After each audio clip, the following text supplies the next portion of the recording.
Monsieur le ministre, mesdames et messieurs, chers invités, l'événement de ce soir est une première pour le secteur spatial luxembourgeois et je me réjouis de voir que nous avons réussi à faire ça comble en si peu de temps ce soir. Je sais très bien que le programme d'aujourd'hui a un très fort concurrent, c'est la demi-finale de la Ligue des Champions, aussi bien que ce qui est rarement le cas au Luxembourg, une soirée ensoleillée où il y a peut-être une petite promenade sur les boulevards de la ville, mais néanmoins, on est vraiment très content et très fiers qu'il y a un intérêt au Luxembourg pour les sciences et notamment pour un secteur industriel propice au pays, notamment le secteur de l'espace.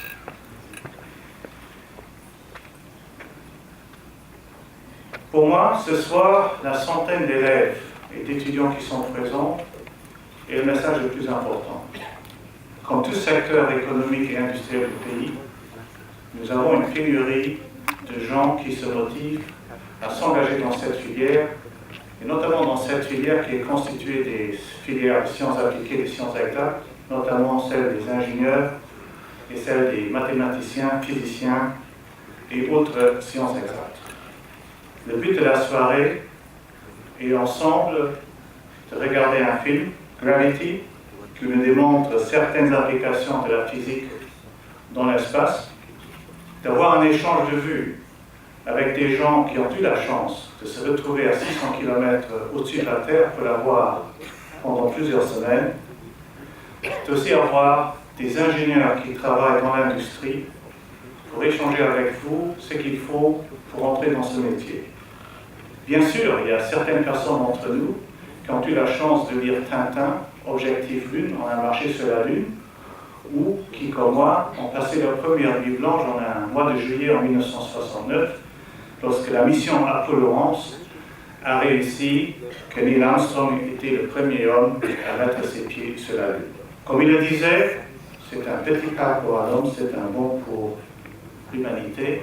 Et bien, je crois que nous aimerons ce soir, ensemble avec nos invités du panel, vous donner ce goût à l'aventure et aux sciences. N'oublions pas que le Luxembourg est un pays, un grand pays en ce qui concerne l'espace.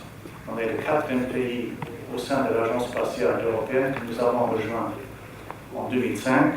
C'est aussi un pays où aujourd'hui les opérations de l'espace en tête avec l'opérateur Société européenne des satellites Astra, SES, qui avec les autres sociétés représente à peu près 4% du produit interne brut, ce qui s'élève à un chiffre d'affaires de 1,8 milliard d'euros.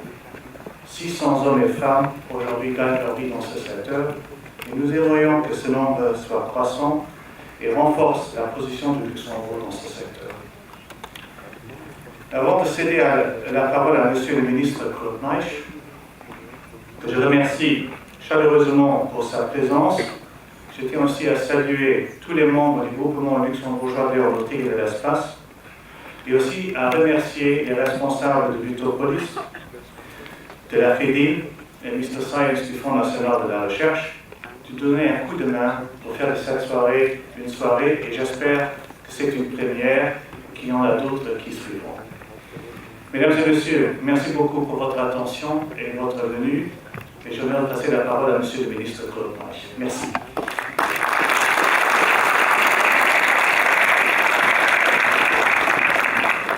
Mesdames, Messieurs, je remercie tout d'abord le GLAE, le groupement luxembourgeois de l'aéronautique et de l'espace, pour l'organisation de cet événement exceptionnel en présence de l'astronaute français Jean-François Clairvoy et d'experts de renom du secteur spatial qui nous offrent l'opportunité de relier les domaines de l'éducation d'un côté, parce qu'il y a un grand nombre de places qui sont réservées pour les lycéens et des étudiants, les domaines des sciences, avec la passionnante question de la conquête de l'espace, le domaine de l'économie, avec la question de l'importance du secteur spatial pour l'économie luxembourgeoise, et des arts, avec la projection d'un film spectaculaire dont la renommée n'est plus à faire. Je suis très satisfait de constater qu'une centaine de jeunes élèves de lycée ainsi que d'étudiants de l'université participent à ce soir à cet événement. En tant que ministre de l'Éducation nationale et ministre de l'Enseignement supérieur et de la Recherche, il me tient à cœur de promouvoir très concrètement les filières scientifiques et de favoriser chez les jeunes le goût de l'intérêt et l'intérêt pour les formations préparant à des métiers de l'avenir dans le secteur de pointe. Cette soirée a plus particulièrement pour objectif d'attirer l'attention des jeunes sur le secteur spatial et les débouchés y relatifs au Luxembourg. L'espace est source de fascination et d'inspiration depuis des millénaires. Les œuvres des poètes, des philosophes, des artistes en témoignent.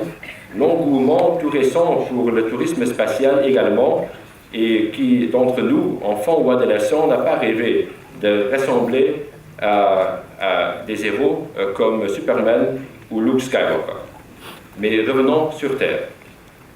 Le secteur spatial a aussi des retombées bien concrètes sur l'économie, notamment l'économie luxembourgeoise.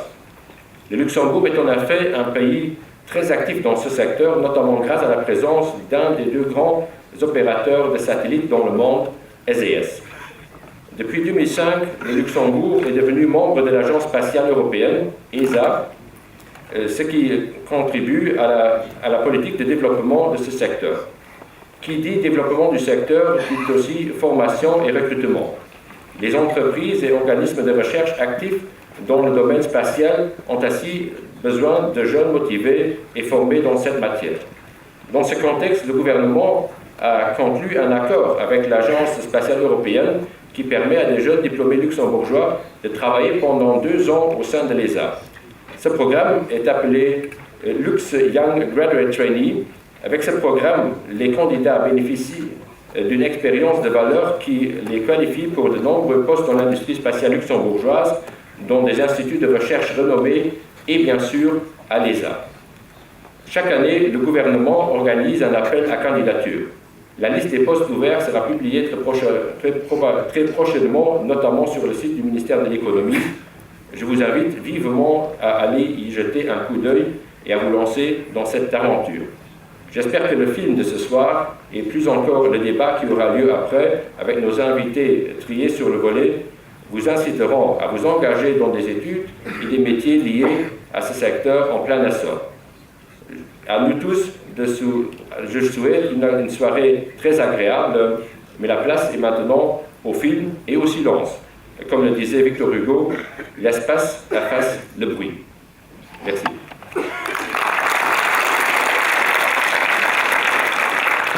Voici maintenant une soirée extraordinaire qui permet vraiment de poser les questions qu'on a après avoir vu un film pareil, qu'on peut poser à un panel d'experts. Et on a vraiment 6 experts extraordinaires ici ce soir pour vous.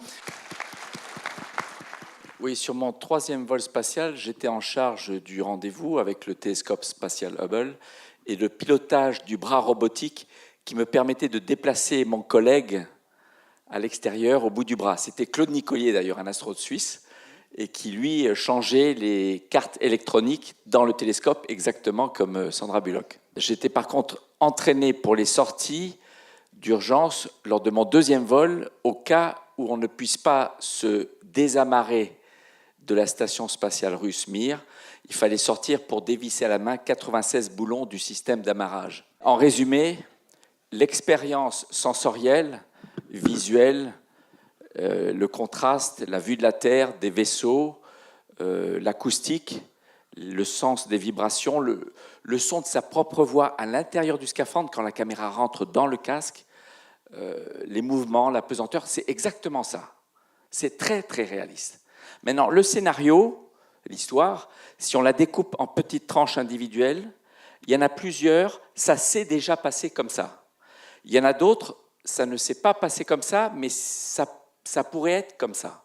Et il y a quelques parties où c'est la fiction pour le film, où il y a des déviations énormes. Mais en général, je dirais à 95% du temps, les lois de la physique sont respectées dans le film. Okay, yes, it's a little bit right. You see, I spent many years in Russian space industry, and then I was a professor of Moscow Aviation Institute and International Space University. And to be honest, of course, I know how all this technology does work. I know how to design it. I know, in that case, I would not like to criticize this movie, of course. You see, it's challenging, but my impression, some things is very, very, very, very attractive because you see, even to suggest to have a look, to invite you in space through some disasters, it's also a very interesting step.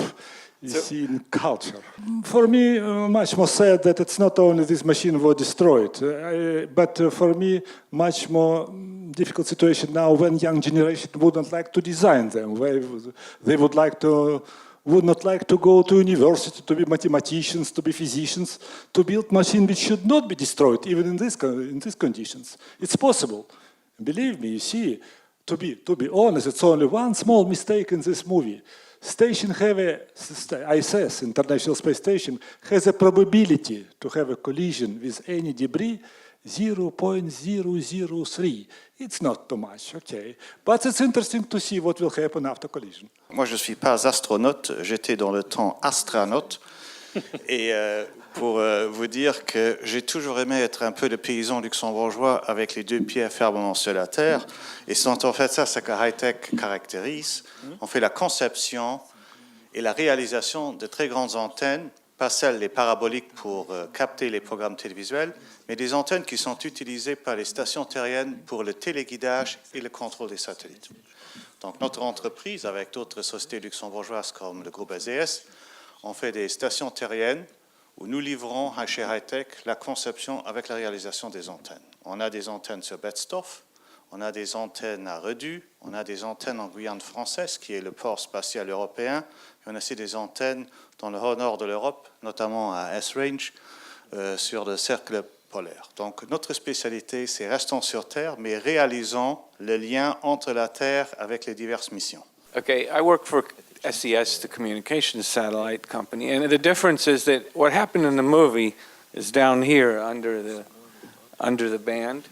Our satellites are maybe about here, and so what happens down there isn't exactly what happens here. And our mission is to just keep pointed down there. It's nothing ever very exciting. If it moves a tenth of a degree, we have to write a report. Je suis passionné d'aviation, moi-même pilote, et dans l'aviation, c'est comme ça, au plus on avance, au plus on va aller vite, on veut aller loin et on veut aller haut. Évidemment, pour la génération des vieux comme moi, comme tu disais, qui ont vécu l'atterrissage lunaire, c'est évidemment un rêve qu'on va pouvoir idéaliser ou vivre. Et le message peut-être, c'est si à votre âge vous avez un rêve, essayez de le vivre, parce que moi je suis sur le point de vivre mon rêve. Moi je ne fais pas partie d'un système d'État ou militaire, mais le début de la commercialisation de l'espace, du moins de façon humaine, puisque celle des satellites est déjà en place depuis plus longtemps. Et l'idée ici, c'est que nous montons avec un avion porteur jusqu'à 14 000 mètres d'altitude. De là, la fusée est larguée et après la mise à feu, nous allons monter dans l'espace en quelques secondes parce que l'espace, c'est pas très loin, c'est à 100 km. C'est d'ici à Namur, en fait, mais en vertical. Et nous y restons quelques temps avant de revenir sur la Terre. Moi, je ne fais pas partie du jury de sélection. Je pense que ça, il faut demander à Jean-François pour savoir exactement comment ça se passe.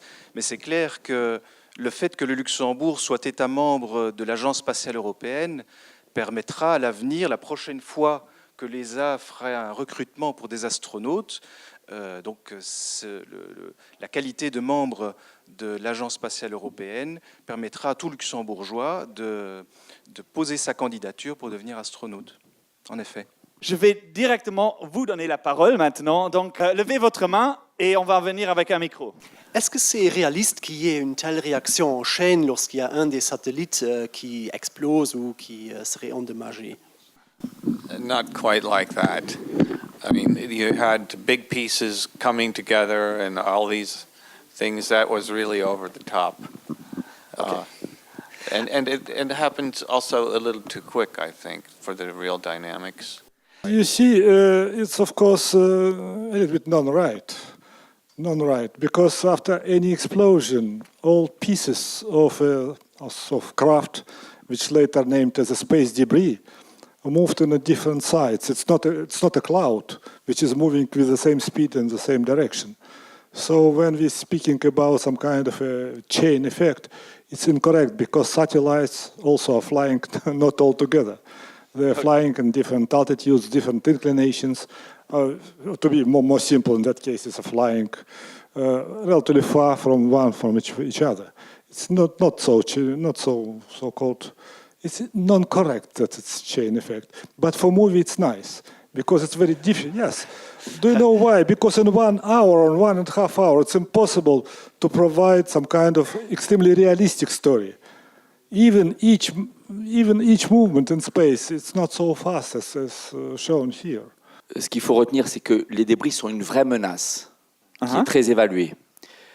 Les réactions en chaîne, ça existe. Pas dans l'échéance qu'on voit dans le film, mais on pense qu'il y a un nombre de débris aujourd'hui dans l'espace qui peut à lui seul générer dans la durée, dans les années qui viennent, une réaction en chaîne qui va provoquer un accroissement du nombre de débris juste entre eux sans qu'on en rajoute. Et on est à la limite de la croissance exponentielle. Parce que 2 débris, gros comme mon poing, qui se rencontrent, ça fait beaucoup plus de débris quand ils se rencontrent, mais chaque petit sous-débris est aussi dangereux que les 2 premiers initiaux. Donc la menace est réelle. Par contre, dans le film, pour vous montrer que c'est hostile, on vous fait voir les débris et en nuage. Donc comme on l'a dit, si vous avez la malchance d'être dans la direction d'un débris, ça suffit pour être catastrophique, mais il n'y en aura qu'un. Et la deuxième chose, c'est qu'on ne les voit pas, parce qu'ils voyagent à plusieurs kilomètres par seconde. Ça veut dire qu'il y a 1 seconde, il est à 10 kilomètres. Le seul débris qui vient en votre direction et qui va détruire votre vaisseau. Il y a 1 seconde, il est à 10 kilomètres, on ne le voit pas. Il y a 1 demi-seconde, il est à 5 kilomètres, on ne le voit pas. On voit juste l'effet au moment où il percute. Mais on ne voit pas les débris depuis l'espace comme on le voit dans le film.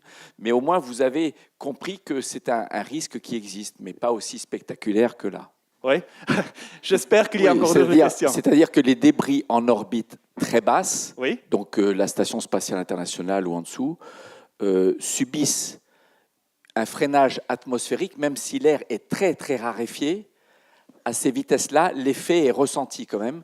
Et donc c'est auto-nettoyant, comme on dit, à très basse altitude en quelques semaines ou quelques mois. Par exemple, la Station spatiale internationale, si on ne la remarque pas, du tout, en moins d'1 an, elle rentre dans l'atmosphère. Typiquement, en 1 an ou 2, au plus, elle rentre dans l'atmosphère. Si le Soleil est très actif, en moins de 6 mois, parce que le freinage est très important. Mais comme le disait mon ami tout à l'heure, le risque pour nous dans l'espace est effectivement le même chiffre. On a 1 chance sur 300, en moyenne, de perdre la vie à cause d'un impact de débris en orbite. Donc vous voyez, c'est quand même un métier très risqué. À un moment dans le film, on voit les débris arriver sur le vaisseau et on voit les impacts. Quand elle est dans la station chinoise, à un moment, on voit un impact de débris derrière elle. Est-ce que c'est réaliste, ça? Est-ce que vraiment un vaisseau peut résister à un impact de débris Tout est une question de vitesse relative. Un débris, mettons, de 500 grammes, qui voyage à 10 km par seconde relativement à notre vaisseau, il l'explose complètement. Par contre, si le débris rentre dans l'atmosphère avec une vitesse pas trop éloignée de notre propre vaisseau, en même temps qu'on rentre dans l'atmosphère, les vitesses relatives sont telles qu'il n'y aura probablement pas de catastrophe parce que le vaisseau, la capsule Shenzhou ou Soyouz sont très très solides, très robustes. Parce qu'il faut le métal doit être plus épais, ça résiste à des efforts qui sont beaucoup plus importants que pour les vaisseaux qui, eux, restent en orbite et sont construits avec des matériaux beaucoup moins épais et beaucoup plus fragiles. Oui, juste là-bas. Oui, autre question? Hello, good evening. Thank you very much for being here. My name is Marta Hughes, and maybe my question might be more for Mr. Mark Serre. You mentioned that you're encouraging people to maybe become astronauts, and the film may be also a little bit unrealistic in the fact that you find a woman up in space on her own, managing to actually navigate her way back to Earth. So my question would be, what would a woman need on a CV to become an astronaut? And secondly, would she need to be Luxembourgish? Well, maybe I answer in English. First of all, one of the important conditions to be, let's say, an eligible candidate is to have the nationality of a member state of ESA, of the European Space Agency. That means even if you are not Luxembourg national, but you are one of the 19 other member state national, you can, of course, be eligible as an astronaut candidate. So you mentioned that I was encouraging young people to become astronauts. I must say that, of course, this is fascinating. But on the other hand, managing the funding that is behind, I would prefer that the other countries finance the astronauts, because this is a very expensive adventure. Now, coming to the question of the woman, I think you will have to have the same things on the CV as a man, but maybe, Jean-François, you can be more specific on what are the qualities required to become an astronaut. Yes, for the last 35 years, at least on the Occidental side, not on the Russian side, unfortunately, there has been only 3 Russian women in space at this time. And I flew with the last one, Elena Kondakova, 16 years ago. But a 4th one is training at this time. But on the, she will fly this year. But on the European, Canadian, Japanese, Chinese, and US side, there has been women in space in the same proportion as the one who present their candidature. So about 15% of people applying for being an astronaut are women, and 15% of those who are selected are women. And they access to all positions. Chief of the astronaut office, the last chief of the astronaut office in the US, I mean the one before last, was a woman, civilian, medical doctor. It used to be man, military, pilot. Now it is open to women. I flew with a shuttle pilot, so I think at this time it's about 50 women who have flown in space, and in all disciplines. A Japanese female astronaut is a heart surgeon. You have female who are a fighter pilot, Chakimukai. You have a woman astronaut who have been a professional scuba diver, pilots, engineers, chemists.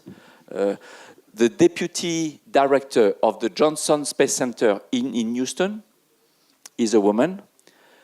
The director of the Johnson Space Center in Houston, which is the big NASA Center of Human Spaceflight, is Helen Ochoa, an engineer in robotics I flew with on my first mission. So women can access all the positions. But you don't need to be a pilot to be an astronaut then. I forgot to say, those 2 women are former astronauts, yes.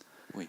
It is quite difficult, huh? No? The range of jobs opening to the career path of astronauts has opened about 35 years ago with the shuttle program.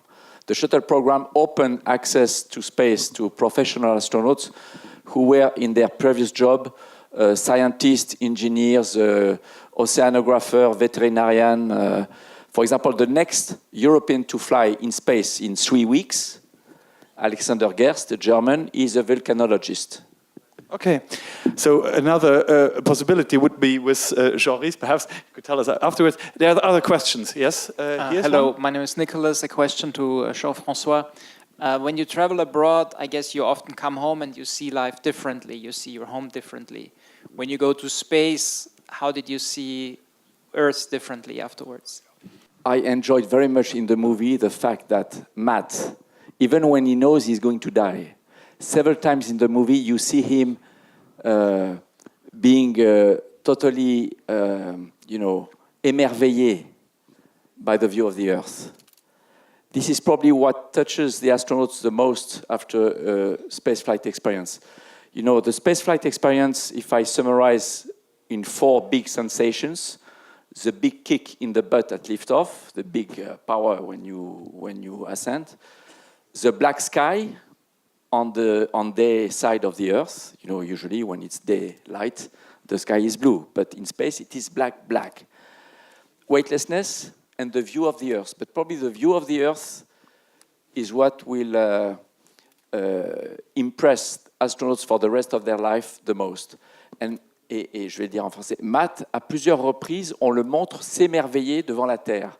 Et ça, je trouve que c'est très bien parce que même le gars le plus macho qui a déjà de l'expérience, eh ben, il peut s'arrêter et avoir une larme aux yeux et s'émerveiller. Waouh, c'est vraiment, on tombe amoureux de la planète. Elle est très très belle, la Terre, et c'est un vaisseau spatial. On la voit comme un vaisseau spatial et on est tous membres d'équipage de ce vaisseau spatial. Yeah?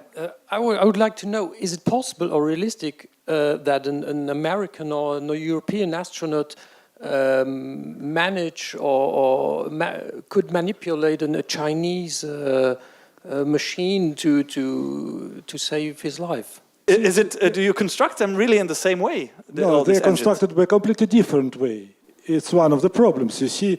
And also, you should take care, because all crafts designed taking into account culture of your country, or in Europe, it's European continent, and they're completely different inside, even in logic and how to operate. But if you would like to be a professional astronaut, you have to do it.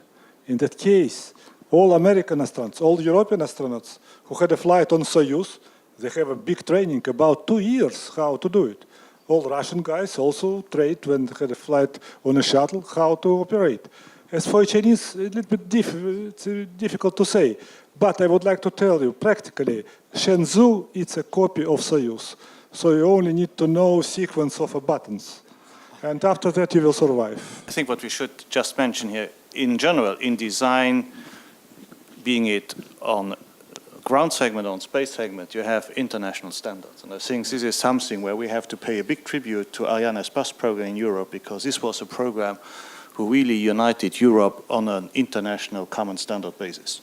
The first problems we had with European launch vehicles was that the French standards and the German standards and the Italian standards were standards, but were not compatible among each other, and which led to big risks and big problems. And that, I think, was a big way ahead in European technologies, that we have now common standards. So that's point number one.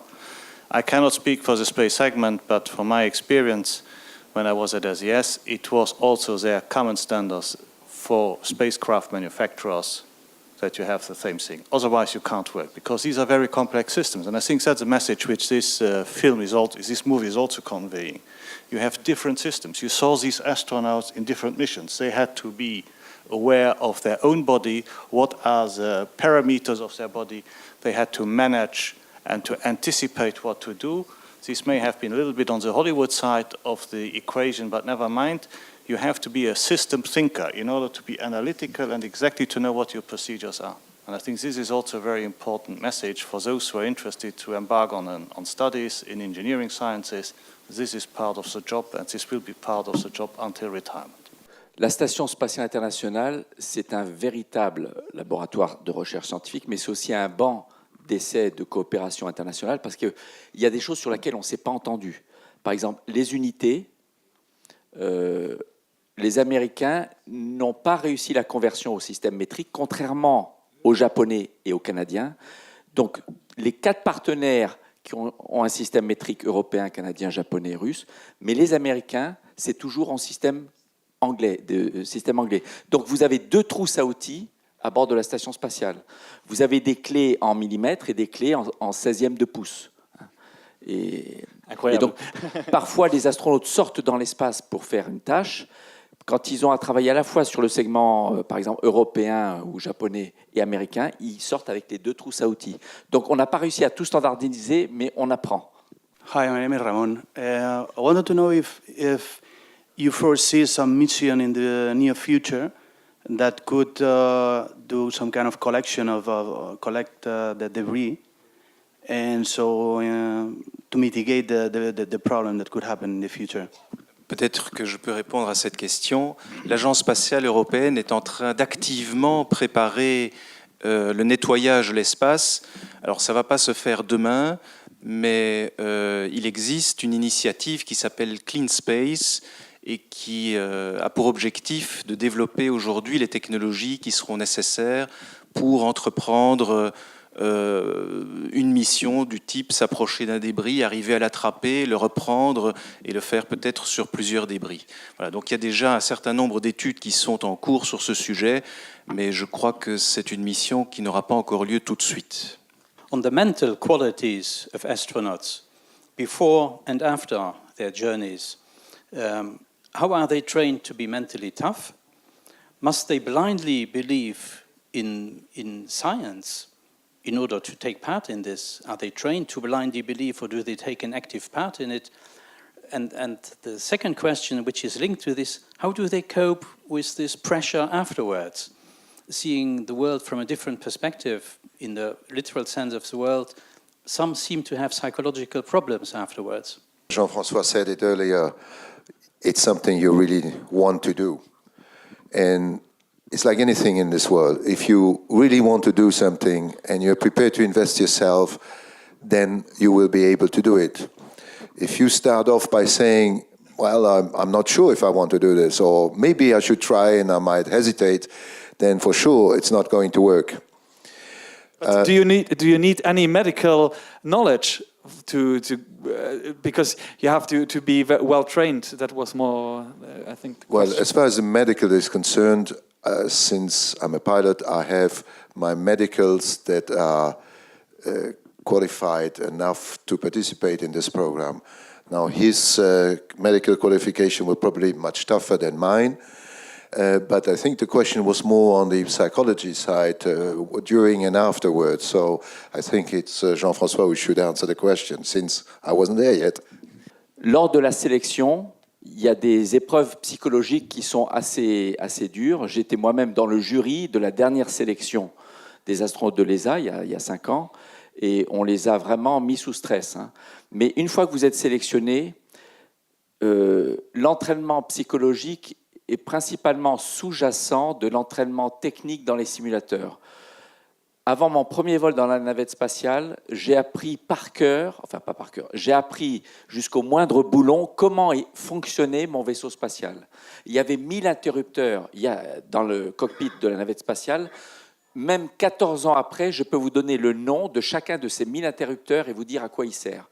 Le fait de bien connaître parfaitement le fonctionnement du vaisseau, de connaître parfaitement la façon de faire face à une panne, 2 pannes, 3 pannes. Les instructeurs n'ont pas le droit de nous donner des scénarios sans solution, mais ils ont le droit d'être vraiment sadiques. Vous avez simultanément parfois le feu à bord, la fuite d'air, fuite de carburant, court-circuit, le manche de pilotage qui ne répond plus. Il faut trouver la solution. Mais je peux vous dire que dans les 2 mois qui précèdent le décollage, on est Superman.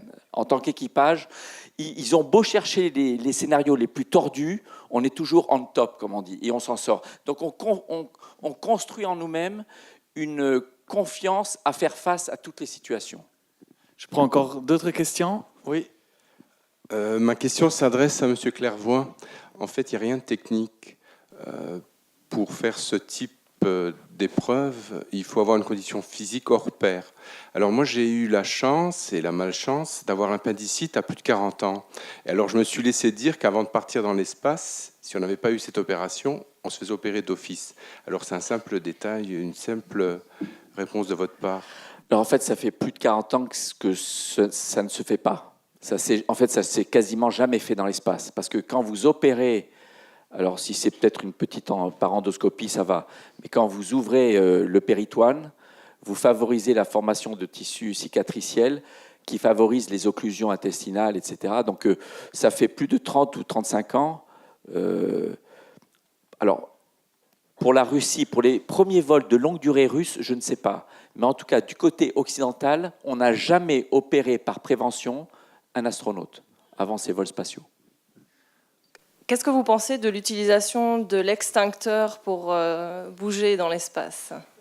Actually, my colleagues were talking about that at lunch today. It looks, I think, certainly the general propulsion seemed to, the consensus of the team was that was realistic. So for short distances, yes, it probably would work like that. Mais Ed White, le premier astronaute américain à faire une sortie dans l'espace, est sorti avec un pistolet à gaz et il a testé le concept de se déplacer en orientant son pistolet dans une direction et en lâchant du gaz pour que par réaction, il parte en direction opposée. Donc ce qu'on voit dans le film respecte les lois de la physique. Bon, la façon d'aller du Soyouz à la station, c'est vraiment acrobatique et il y a peu de chance d'y arriver dans ce cas-là. Mais donc elle a de la chance qu'elle vise bien, si on peut dire. Mais après, une fois qu'elle est près de la station, en orientant son jet, c'est pas idiot, ça peut être comme ça. Est-ce que c'est réaliste qu'il n'y a personne sur la ISS et la capsule, elle est toujours encore là? Très bonne question. En principe, chaque capsule correspond à une partie de l'équipage. Donc, s'il y avait 2 Soyouz, ça veut dire que normalement, il devrait y avoir 6 personnes à bord. Et 6 ne peuvent pas évacuer dans une seule capsule. Donc, on peut imaginer dans cette histoire qu'il y a eu un Soyouz de secours à vide pour une raison qu'on pourrait imaginer. Mais en principe, ce n'est pas possible qu'il y ait un Soyouz sans que son équipage soit encore là. Mais pour l'histoire, il le fallait. Donc, voilà. Normalement, Sandra Bullock serait comme, mort. juste un petit détail, les orbites du télescope spatial Hubble et de la navette spatiale qui va le rejoindre, l'orbite de l'ISS et l'orbite de Tiangong 2, qui est la station qu'on voit dans le film, ne sont pas du tout compatibles en telle dans la réalité aujourd'hui, ou tel que c'est prévu pour Tiangong 2 qui n'est pas encore dans l'espace. Mais on aurait pu décider de mettre ces 3 vaisseaux spatiaux sur la même orbite et rapprocher, et ça donne le scénario du film. Mais dans la réalité, ils ne sont pas sur les orbites compatibles. Oui, prochaine question. Là, je ne vois pas. Si. OK. Donc, en fait, je voulais demander, ma question s'adresse à Jean-François Clairvoy, si c'était possible ou réaliste que la femme, Sandra Bullock, puisse se sauver de sa capsule juste après avoir atterri dans l'eau. Parce que normalement, on voit les vidéos où les astronautes viennent de sortir de la capsule et ils sont tous visibles. Oui, elle a fait un vol de courte durée, 1 semaine. C'est typiquement les missions de la navette spatiale, une semaine à 10 jours. Et on peut tout seul, on sort sans problème. Je suis sorti 3 fois après l'atterrissage tout seul. Je me suis levé, je suis sorti à pied de la navette. Donc c'est possible. Et le petit clin d'œil à la fin du film, ça fait penser à Gus Grissom, le 2e astronaute américain, lorsqu'il est revenu de son vol suborbital, le premier vol spatial, il a failli couler parce qu'il a ouvert la porte de la capsule Mercury avant qu'on lui donne l'autorisation. Il est sorti, il avait les poches pleines de pièces de collection, etc. Il a failli couler. Et heureusement qu'il y avait des plongeurs juste à côté de lui pour le sauver, mais là, dans le film, elle a de la chance de se poser à un endroit où le fond de l'eau le fond n'est pas trop bas, où la profondeur, il n'y a pas trop de fond, donc elle peut s'en sortir toute seule. Mais en tout cas, physiquement, on sent quand elle est sur le sable qu'elle a du mal à se relever, parce que quand on vient d'une semaine en apesanteur, on se sent très très lourd, mais on en est capable et le film le montre très bien. Question ici. Oui, ma question s'adresse à M. Toliarenko. One very, very small addition. It was an excellent question. But you see, it was a very unrealistic situation in the movie. Spacecraft which named Chenzhou, after splashing, when it's moving in the water, will never move down. It will be on the upside up to 24 hours. So it was a non-realistic situation. And Madame Bullock should be inside of this craft 24 hours without problems. But for us, of course, it's much more interesting to have a what you said is that it is not going down. Not going. So it's floating. Okay. It's floating, and you can survive 24 hours in this craft. Unless you open the door, you should not do that. Yes, and also no, because it's blocked in that case. Okay. I have a next question here. Yes, my question is for Mr. Tolyarenko. I wonder, as Russia is the only nation now constructing a spacecraft capable of transporting man to space and back, have they also plans to develop a service for private people, or what are the next generation Soyuz? Do you have ideas what is coming next from Russia? Okay, so you see, in Russia, very difficult to say what will happen tomorrow, because it's Russia. At first, Russia spent 7 years to develop new craft named Clipper, which can accommodate 7 people and have a landing, not as a shuttle, but looks like us. Now, in the development, a new spacecraft on 6-7 persons. It should be ready. It should be ready. First flight should happen 2017. And it will be unified spacecraft, which can land everywhere, not only on the water, but also in any place in the Earth, except, of course, Jomolungma, it's too high. And also it will be used for future flights to the moon. And one of these modifications may be also used in a flight to asteroid or other positions. It should be, now it's in phase, in technology, it's a phase B. It's not phase A, but phase B, when it's begun to design some kind of hardware. Thank you.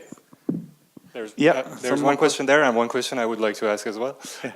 L'entrée dans l'atmosphère dans le film est très très violente. Est-ce que dans la réalité ça se passe comme ça aussi? En navette spatiale, la rentrée est relativement douce. Il y a un peu de buffeting, comme on dit en termes techniques. On est un peu secoué autour de Mach 10 fois la vitesse du son. Et puis aussi lorsqu'on passe en subsonique. Mais ce n'est pas très agressif, pas très violent. Par contre, les rentrées balistiques de secours en Soyouz sont très agressives. You see, first of all, you should take care. If you would like to be astronaut, you should be ready that you should survive in any situation. For spacecraft titled Soyuz or Shenzhou now, if you have everything okay, in that case, it's not so hard. So it's relatively simple. You can go in Germany, for example, just near Freiburg, they have a big park, thematic park type Disneyland. And you can use some kind of small mountains. You will have the same G level. It's order of magnitude 4. But in emergency situation, G loads, it's very hard. Order of magnitude up to 10. In a super emergency situation, explosion on launch pad, or so-called unfortunate situation when second or third stage will fail, you will survive, but G load will be order of magnitude 20, 23. And it's a question, can you survive? Majority of you who are sitting here, of course, yes. It's very short time, not more than 2.5 seconds. And okay, if you would like to survive as Madame Balak, why not? You will do it. Okay. But you never will shake by that way. I'm sorry, it's wrong. Yeah. It's relatively steady. Oui, donc j'aurais 2 petites questions. La première, c'est comment est-ce que le temps il passe dans l'espace? Et la deuxième, c'est en relation avec le projet de base lunaire qui a été annulé. Est-ce qu'il sera encore une fois repris à l'avenir ou? As for lunar program, you see, I don't know what United States will do because after each change of the president, they change some kind of a mood. My impression, in your generation, you will not see American flights to the moon. Europe, I apologize, can do it only in cooperation, or with the United States or with Russia. Russia planned to send somebody on the moon in 2025. It's officially announced by Russian Space Agency. I don't believe it, but okay, it can. My impression, next person on the moon will be Chinese. When? In 2022, 25. They have a strong program and they have a so-called interesting way. If they say yes, they will do it. How many hours do you have oxygen when at full? Between 9 and 10 hours if you work normally. And in addition, there is emergency oxygen that gives you about 15-20 minutes, just the time to go back in the airlock. But these are in very small tanks at very, very high pressure, and it opens only in case of a leak or if you have no more oxygen from the main tank. In the movie, we saw that Sandra Bullock, she lost completely contact with all the bases. So is that possible that in space, if there was an accident, there would be no one she could have contact to, and there would be no one that would come and help her, or some astronaut having a problem? Well, I think, let me give a bit of an answer here, being in the communications business. These low orbit satellites for the manned missions, they communicate directly with the ground sometimes when they're in view, but most of the time there's some satellites out here with a beam watching everything there, and they communicate through that. And there's 3 of those, 2 or 3. You need the tracking data relay satellites, and Europe has an Artemis satellite to contribute to that, and the Russians ones are called the Lush. And that's how they communicate. And that's actually one thing in the film that Hollywood did to increase the effect. If you have an explosion down here, it doesn't knock out what's up here that quickly, if at all. And actually, I don't think it would get to the high orbit. So that's unrealistic. Now, what I think was frightening and realistic was if something happens, it's really very hard for anybody to help you. No, because the astronaut has no even any opportunity to speak with the ground. I'm sorry, he's speaking with ground through the station or shuttle, etc. Because from your spacesuit, it's impossible to speak with ground. It's never happened. Okay, so from the spacesuit, you communicate over the station and then goes to the ground. Okay. Jusqu'à présent, quand je disais à des gens qui me demandaient c'est comment dans l'espace, je leur disais la façon de se rapprocher au plus près de l'expérience d'être vous-même dans l'espace, c'est de voir le film le plus récent tourné en vrai par les astronautes, Hubble 3D, en IMAX. Mais maintenant, je leur dis, si vous n'avez pas un IMAX dans le coin qui passe ce film, allez voir Gravity, c'est l'expérience qui vous rapproche au plus près de ce que j'ai vécu. En oubliant le scénario, mais l'expérience sensorielle. J'adore. Merci.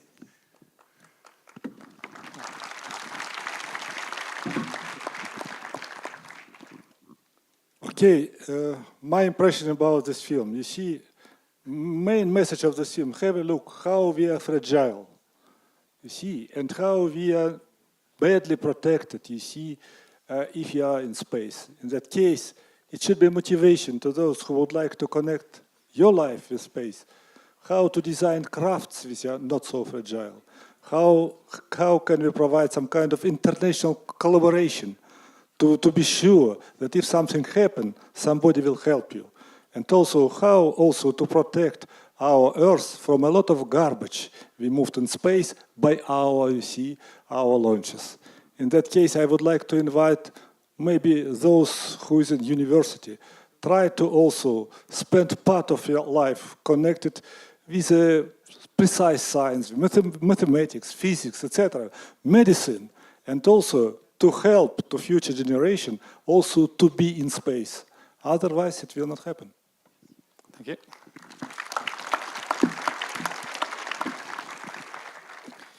Moi, j'étais enthousiaste du film. Je regrette que je ne l'ai pas vu 40 ans plus tôt. Peut-être ça aurait changé ma destinée, mais je pense que le film, et ça c'était pour moi un des messages, aussi pour le groupement aéronautique luxembourgeois, de démontrer que la théorie qui est enseignée au lycée luxembourgeois, il y a une réalité derrière. Et je pense que c'est aussi pour démontrer aux jeunes que s'ils s'intéressent pour les mathématiques, la physique, il y a des opportunités pour vraiment créer quelque chose. Ça, c'est un des premiers messages. Deuxième message, je crois que l'humanité a besoin d'objectifs. Au XVe siècle et au XVIe siècle, on avait les navigateurs. C'était ceux qui sont partis pour découvrir le reste du monde, ou découvrir le monde. Je crois que pour chaque génération, pour nous, c'était les astronautes des missions Apollo ou des missions Gemini qui étaient en train de faire la conquête de l'espace.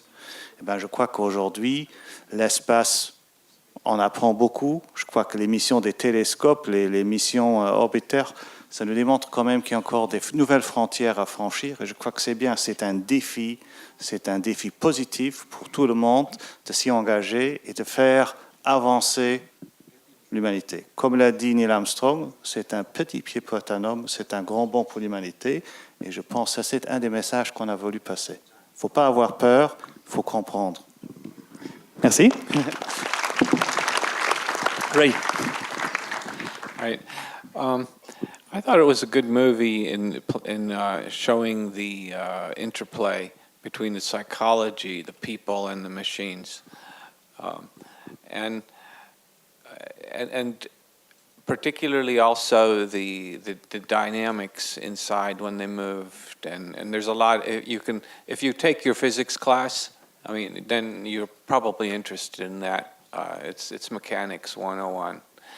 Now, with respect to motivating people to have space careers, this is probably not the only movie that will do that, if at all, because after all, it's a bit of a disaster in the storyline.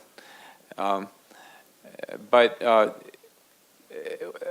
what the actors portray, the determination, the willingness, the whole, what I'll call the psychological part of the storyline, that's a lesson for anything you do.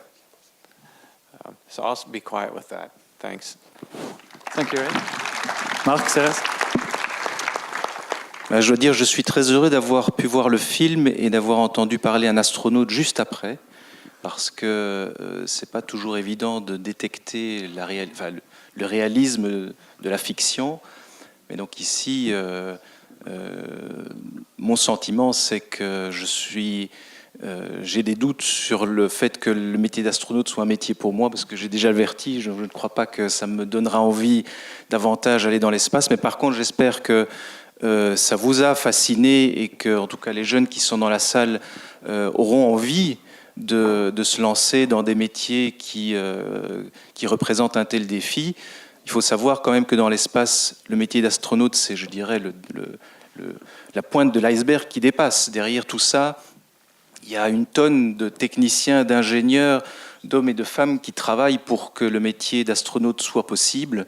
Et je crois que pour ceux qui s'y intéressent, aujourd'hui, la motivation du Grand-Duché de Luxembourg, c'est de développer ce secteur. Et comme Yves l'a dit juste avant, il y a des opportunités pour toutes sortes de métiers dans le spatial ici à Luxembourg, et pas seulement pour les astronautes.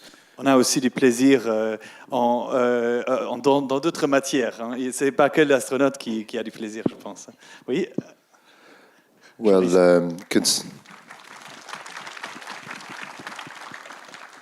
considering that only one person survived out of 3 spaceships, I think that's a pretty bad record.